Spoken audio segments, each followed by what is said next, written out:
Monsieur le législateur. Monsieur le législateur de la loi de 1916, agrémenté du décret de juillet 1917 sur les stupéfiants, tu es un con. Ta loi ne sert qu'à embêter la pharmacie mondiale sans profit pour l'étiage toxicomanique de la nation. Parce que, premièrement, le nombre des toxicomanes qui s'approvisionnent chez le pharmacien est infime. Deuxièmement, les vrais toxicomanes ne s'approvisionnent pas chez le pharmacien. Troisièmement, les toxicomanes qui s'approvisionnent chez le pharmacien sont tous des malades. Quatrièmement, le nombre des toxicomanes malades est infime par rapport à celui des toxicomanes voluptueux.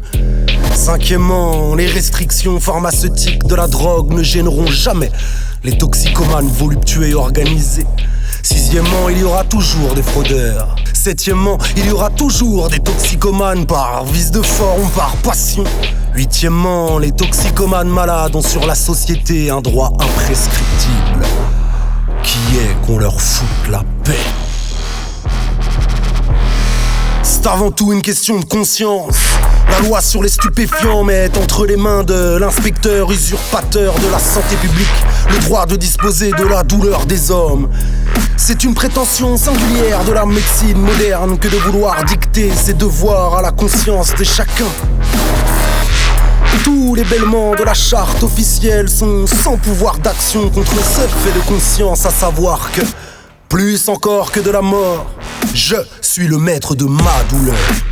Tout homme est juge exclusif de la quantité de douleur physique ou encore de vacuité mentale qu'il peut honnêtement supporter.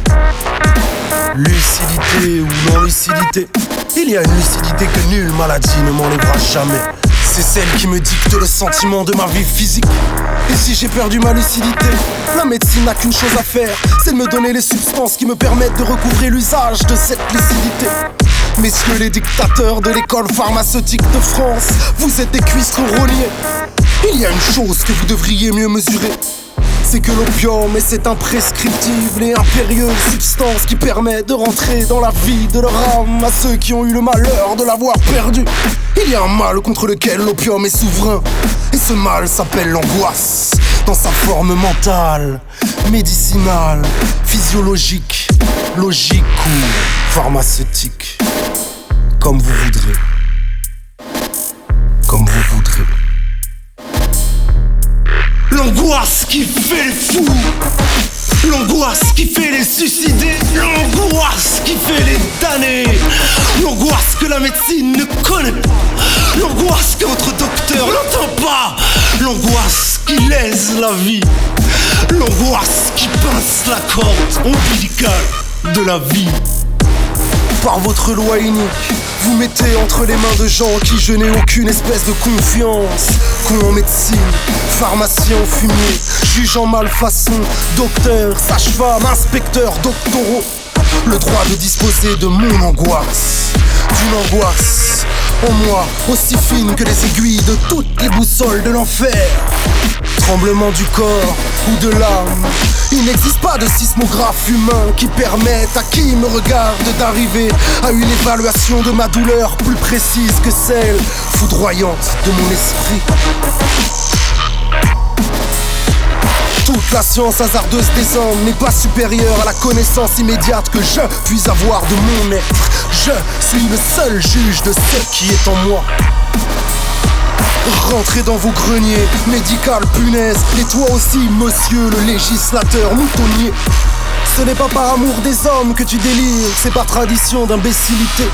En ignorance de ce que c'est qu'un homme n'a d'égal que ta sottise à le limiter.